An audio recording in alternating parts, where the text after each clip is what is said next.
brand promotion.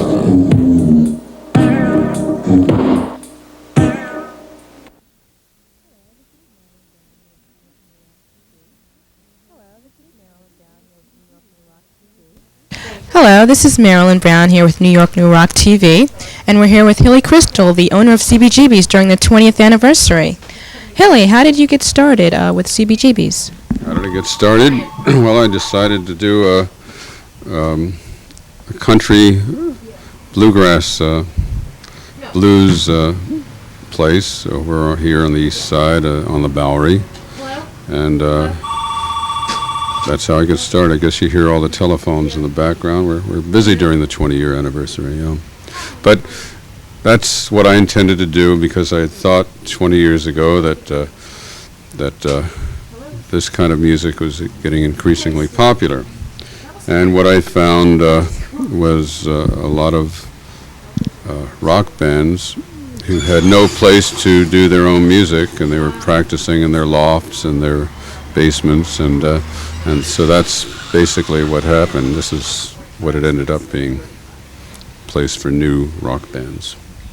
What were some of the other clubs 20 years ago? Well, when I started, there was absolutely no other club. Max's had closed down. They had changed ownership, so they were closed for about a year. And I was the only rock club that was happening.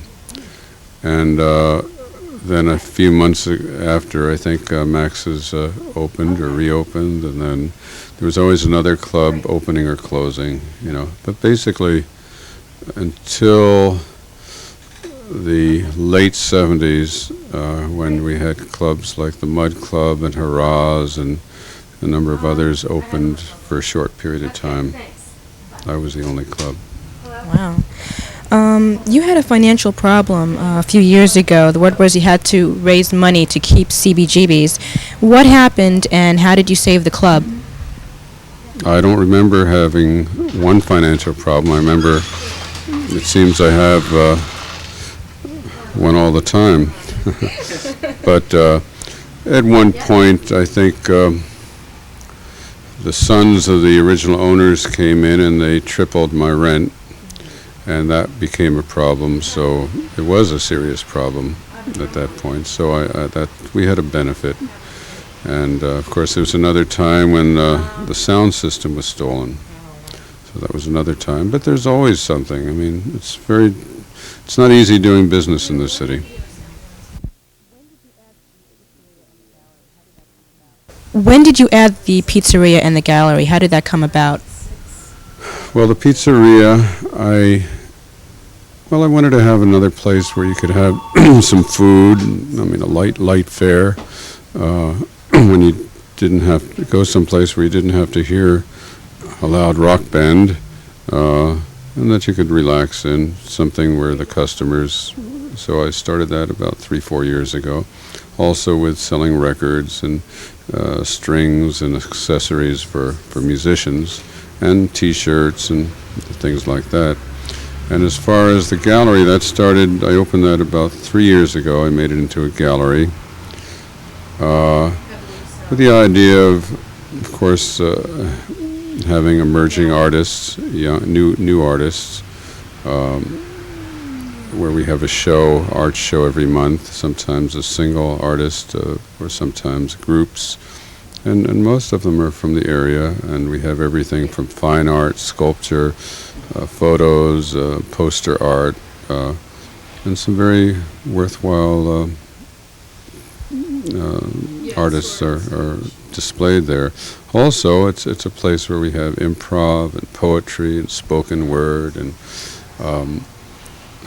other kinds of acoustic and forms of jazz and many other kinds of music other than hard rock. How would you say the rock scene has changed over the last 20 years? Do you have many hours? No. I think it's ever changing, just like our whole social economy changes. I think I don't know if you can say it's grown up. I'm sure as far as marketing and many other things, it has grown. But the scene as far as new music, I think, is just ever evolving. I think when CB's started and became important for the music that it represented, it was back to basics. I guess some people called a lot of it punk, but you had groups like the Talking Heads and the Ramones and everything. I think it was back to basic form. I think then there was literally a new wave of musicians, artists that were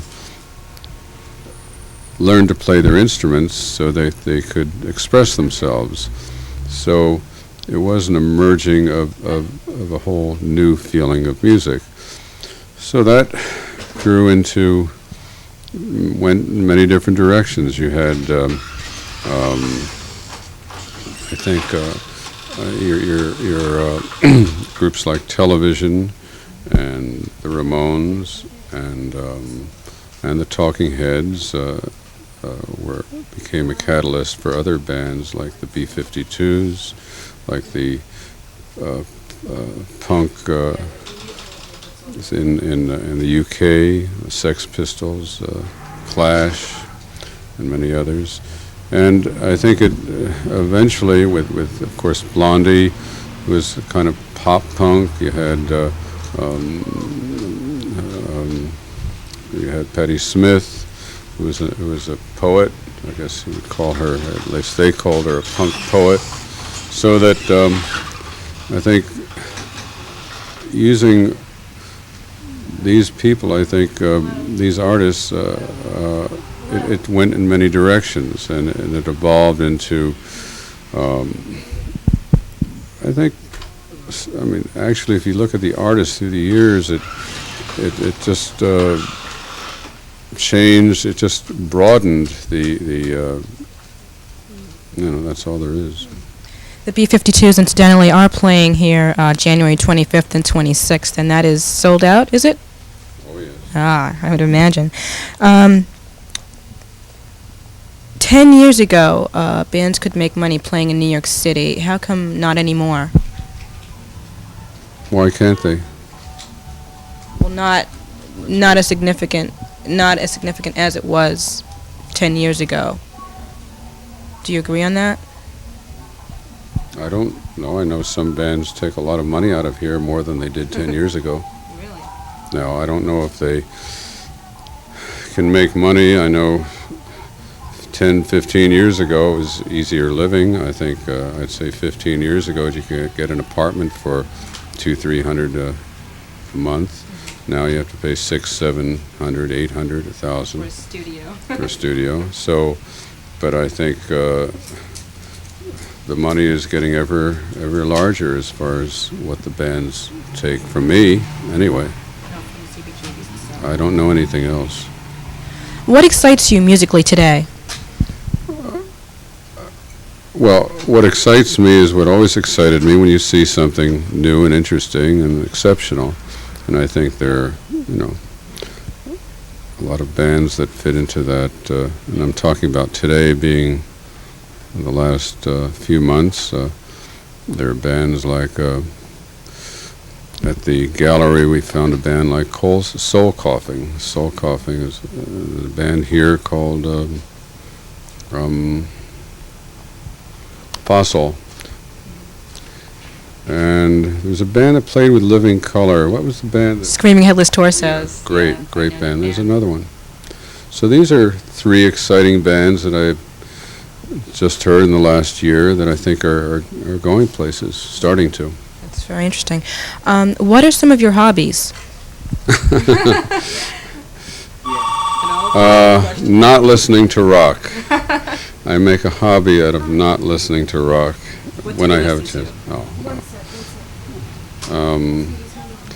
What do I listen to? Well, I do almost anything. I love theater, movies. If I have a chance, I read books, magazines, newspapers, classical music.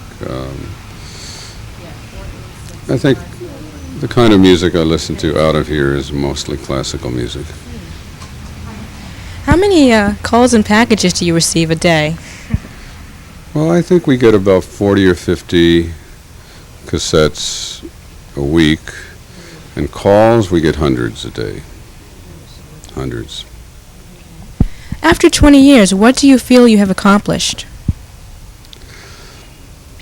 Well, I think being here 20 years, I don't know if it's an accomplishment. I think it's probably important because the way people feel in other parts of the country, other parts of the world. I think the fact that we're here gives inspiration to young musicians, young artists, to do their own thing, that they can make it, that they can start from nothing and work hard, and if they have a little luck and a lot of hard work and something to offer, that they can be a success within the field of music, and but just by being here and keeping it going.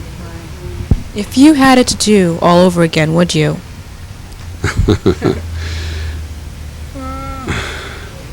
Obviously, we would never lead our lives exactly. I think most people wouldn't. I mean, my life personally, I don't know. But as far as the club, I'm sure there are different things I would have done.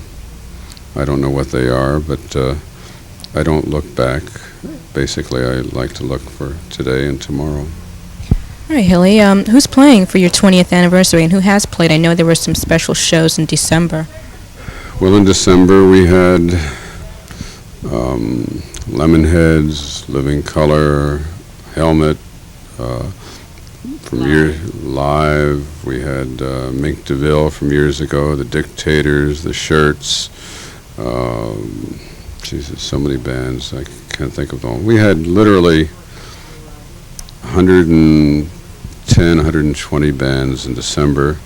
And in January, we're picking up a number of bands who were now not able to play. We had David Byrne then, Joan Jett. Here we have Wasabi, B-52s, Anthrax, with some of the bigger bands.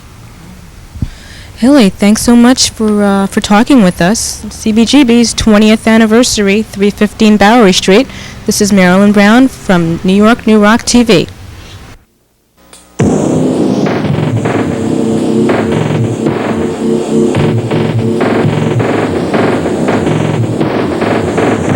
New York, New Rock, live music and promotion.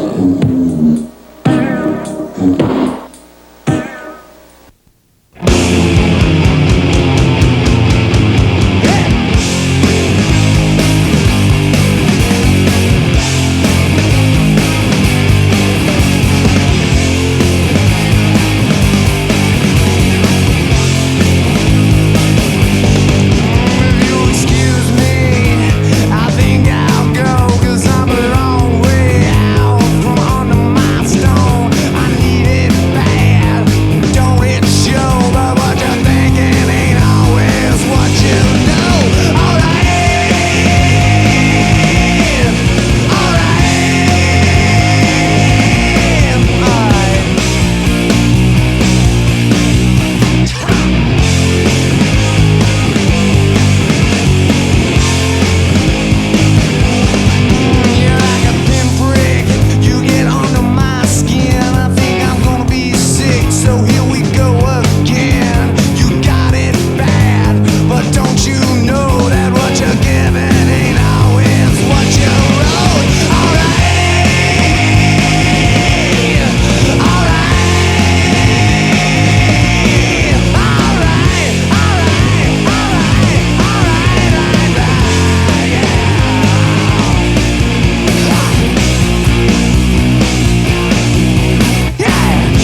This is the Dying Motors, and you're watching New York, New Rock. the Dying Motors music, if you ask it. So you can have, it's not just one category. We mix up a lot of different styles. We have a punk rock attitude. We do have an industrial heart. We mix up, you know, rock and roll. You can call it raw power. We don't have a special category for our sound. We have a long-time development, and although the band is only together for 1 year in this setup, but everybody has his own musical influences and brings it into the band. That's the way we write the songs also. It's like, yeah, everybody has an idea and brings it into the music. Well, Germans found it rather difficult to categorize us, but nevertheless they liked us, they enjoyed our shows. And now let's have a look what's going on in your city.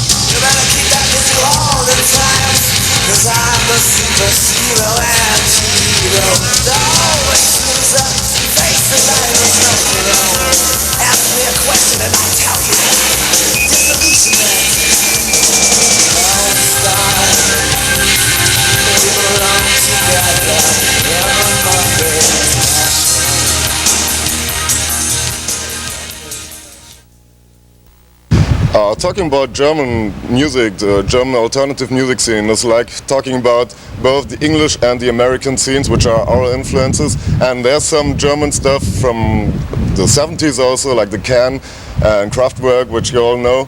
But the German scene is not so developed. So our main influences are from the States. You could say like Jesus Lizard, Alice Donut, we love them, like this stuff. And I'm into more hardcore sound. But the rest of the band isn't, so. So, you know, I like a lot of the Cramps, this stuff, rockabilly and all this. It's my area. I'm a little bit into it. I'm an Elvis fan. So, mixing Cramp stuff with techno, this is a new idea. We would try to figure it out. We don't know. It's just an idea, you know. Yeah, there's also influenced by New York bands like Iggy Pop or New York Dolls, Richard Hell, Johnny Thunders. While to sum it up, it's just that anything that impresses us influences us, and as we're all different, gets, well, sort of a mystic mixture.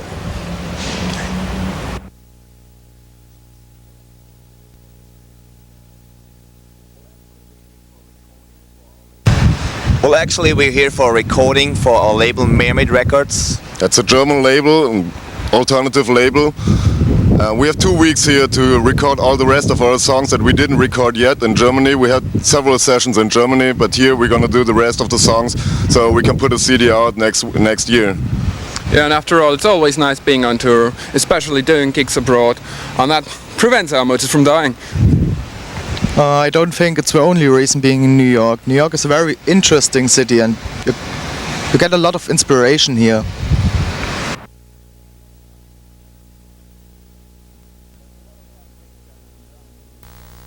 There's a lot of bad things going on in Germany in these days.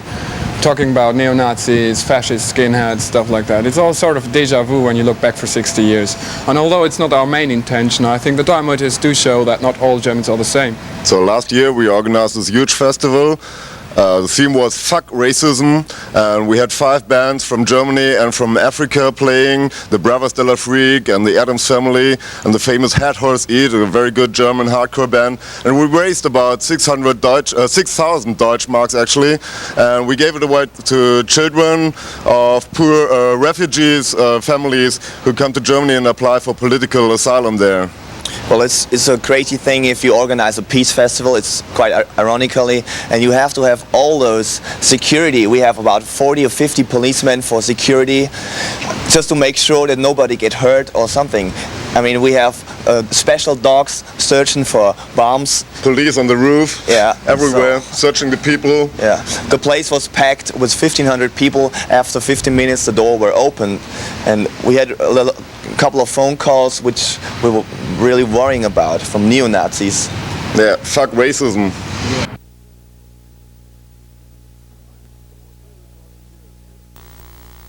So what we're recording here is basically two songs. One is a 7-minute ballad with piano and strings and like 70s but played in the 90s. And the other thing is a rock song mixed with very hard techno doom stuff. Two-headed dog, two-headed dog. I've been working at the Kremlin with a two-headed dog. I told you I would live to see you die. I am watching you now. I told you I would see you die.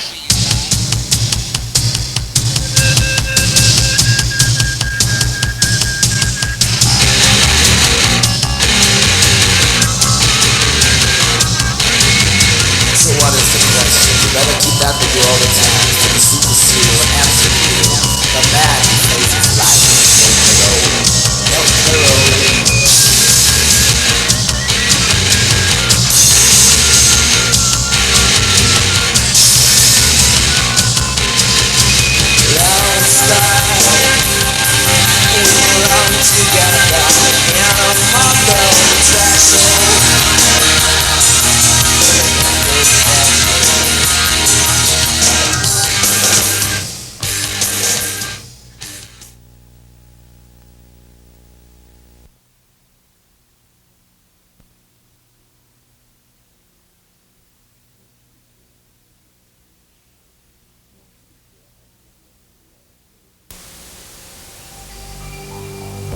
Your future has now been altered. New York, New Rock, and Sector 6 Communications present Tronik, the only all-industrial night in New York City, in the Tronik Room. Your host, Sir Wolfgang. Audio Rewire by DJ Hell. No bands, no techno, no alternative. For info, call 212-388-8027 for this and all Tronik data. Activated. Tronik.